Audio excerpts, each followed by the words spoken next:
So you decide to share a story, and after it's over, your friend turns to you and says, that's nothing. I got one even better. This one time, and there they go. You've just been one-upped. What do you do in that situation, and how should you handle it? That's what we're going to be talking about on today's episode. Welcome to the Jefferson Fisher podcast, where I'm on a mission to make your next conversation the one that changes everything. If you enjoy learning tools to improve your communication, I'm going to ask you to please follow this podcast, and if you would, leave a review. If you have any topic suggestions, just throw them in the comments. I also want to let you know that my new book, The Next Conversation, is officially out for pre-order, and there in the show notes you will find the links. Now, in case you aren't familiar with the term, you're certainly familiar with what it feels like. One-upping is where you say something and somebody else has to make what they say sound bigger, better, and more impressive. To where if you were to tell me, hey, I just ran a 5K, I go, oh, that's awesome. Last year when I was running this marathon, I had, or if you say, hey, I just got a promotion, I go, oh, that's wonderful. I remember when I got my promotion, they gave me this really great corner suite. It's always having to make yourself feel like you are the superior person, the bigger, the better. Everything to where it shifts focus away from the original speaker to funnel it back towards ourselves. And that's what happens. It happens to us. It happens to other people. It's a very natural thing to do. So I don't want you to feel like it's only one person does this. We all do it without thinking of it. It can be little, it can be big, but one-upping eventually is just corrosive to relationships because it doesn't open a dialogue for us to be proud of one another. And what it does is it dismisses other people. It puts them on an overcast to always overshadow what they're doing. So we're really going to be careful about it, talk about how to stop it when it's happening to you, what to do, and more importantly, to make sure we don't do it ourselves. Number one, the first time that somebody one-ups you, you're going to let them one-up you, because the truth is they weren't really listening to your story to begin with. They were only thinking of what they wanted to share to one-up you while you were talking. You're going to just let them do it because it's also informing you some really important information, and it's this. This person who's one-upping you may not be someone who you need to continue to share things with. Somebody who's not going to really be all that happy for you.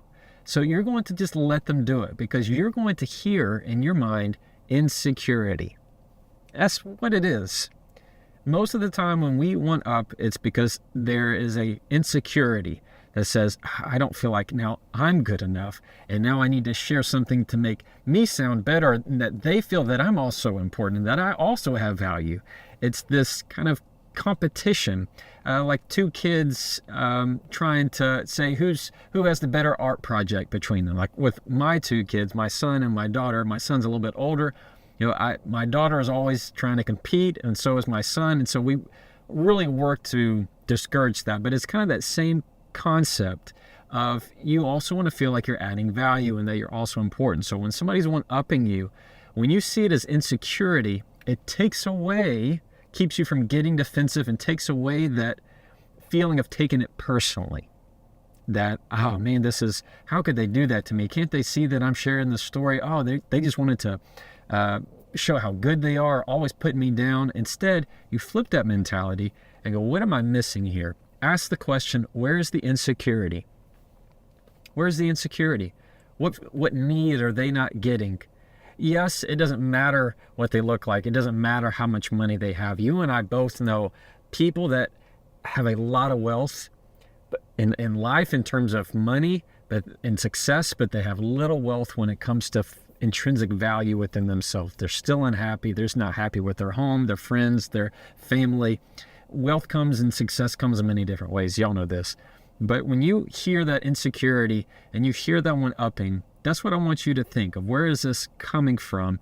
And you just respond, well, that's great. That's good for you. I'm happy for you. And just let it go and know that this is not somebody that you're going to continue to share things with. That's why number two, I want you to just put your settings to private. When somebody one-ups me, I don't try to say another story. So if I say something that's a 2 and they try giving a story that's a 6, I'm not going to go, oh yeah, well, I got one even better than that and go for a 9, because now I'm just doing it to them. Now it really is a competition. Instead, just understand I'm not going to share stuff with this person anymore. I'm going to make sure that I'm not going to overshare. I'm not going to share this with this stranger or this worker that I know, or even people that are within your own family. Like I have members of my own family that if I share something, doesn't matter what kind of success it is, they will bring up a success of their own that should have been better in some way if life had just been differently. And just have a hard time being happy for somebody. And you really can't control that. There's no phrase I can give you that's going to make somebody else more happier with their life, that they can be giving in their praise and giving and thankfulness of hearing your story. And number 3, if you're if you get one upped and you're sharing something with someone, it's okay to just lightheartedly go, that's great. I wasn't trying to compare. I was just wanting to share. It's an easy little phrase. I wasn't trying to compare. I was just trying to share. What it's doing is saying, hey, look, I'll put it on me here. I'll put it on me. I wasn't trying to create a competition. I was just sharing this little story. I'll also be kind of lighthearted sometime and go, yeah, well, not all of us can be you. I'm just trying to share my little story over here. And I let them be the bigger person. I let them be the star of the show, because I know really that's what they're needing. And if it is something that I need, then it's me who's the one. I have to have the accolade. I have to have this feeling. Then it's really a great way to turn inside and reflective of saying, what am I needing? Why am I sharing this? Am I sharing this so that they will give me praise? Am I sharing this because I have the insecurity right now? So it's a great way of just taking yourself out of it, detaching in the moment and saying, what am I truly needing? And being very selective with who you share good news with. All right, now we're at my favorite part of the podcast, and that's where I get to read a question from a follower. Those that are part of my newsletter are able to ask me questions, and I'm able to answer them, and it's a whole lot of fun and meaningful to me. So if you're not part of that newsletter, you can sign up there in the show notes. You'll see the link to sign up for the newsletter.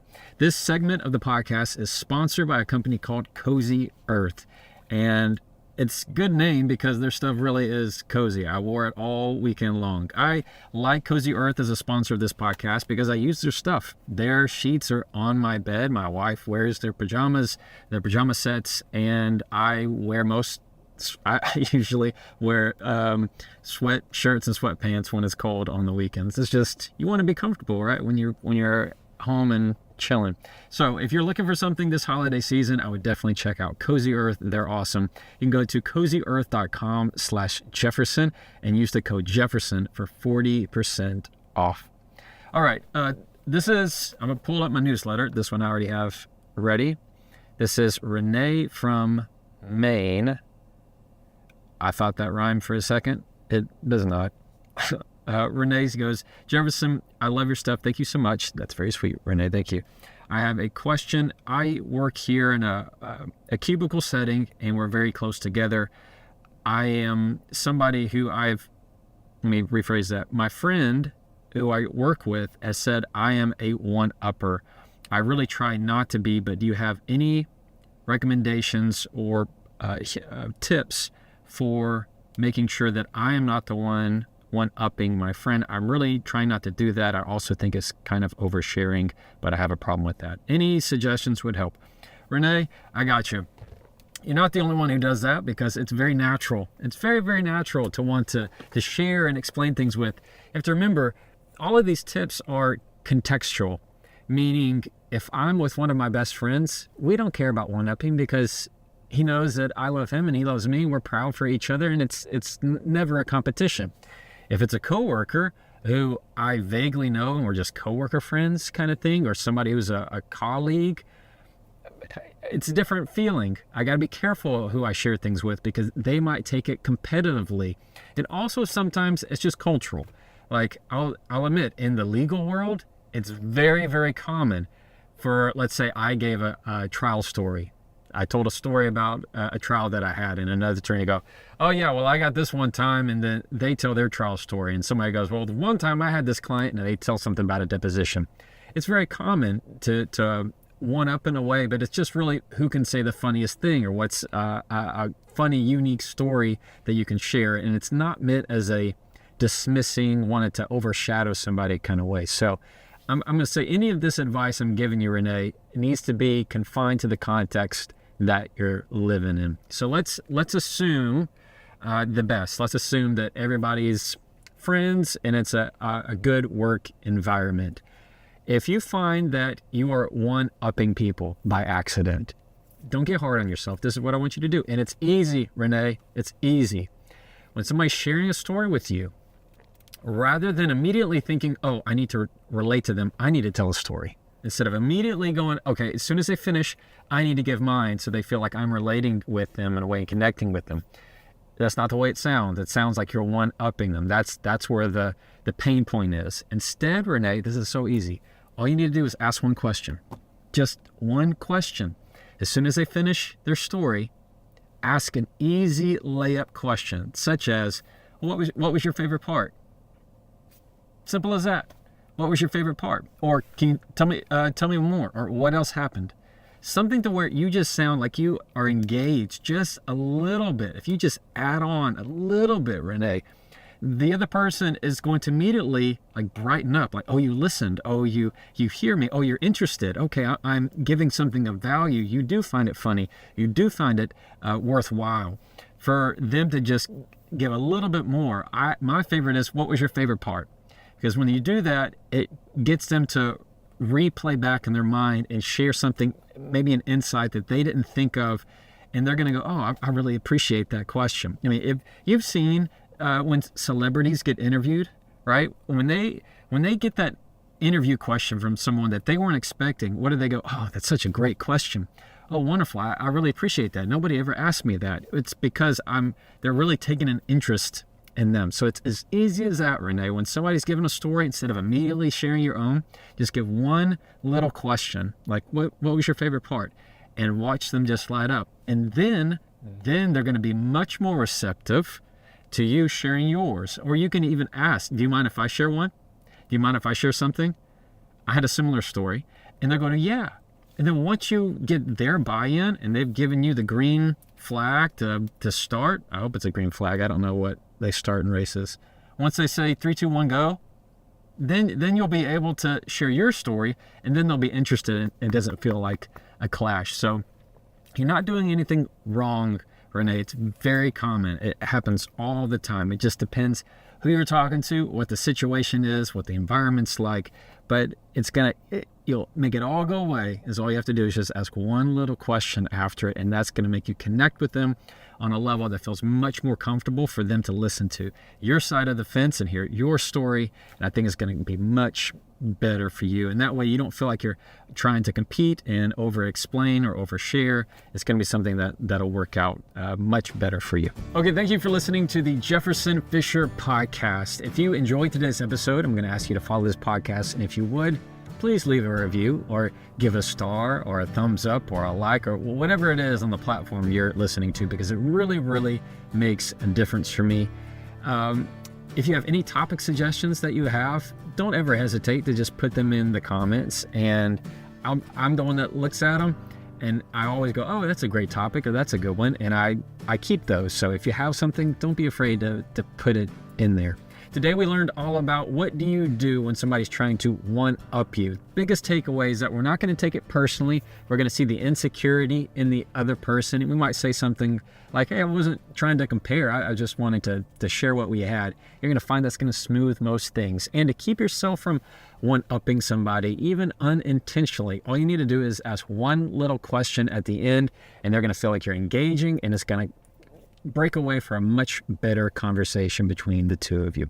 As always, you can try that and follow me.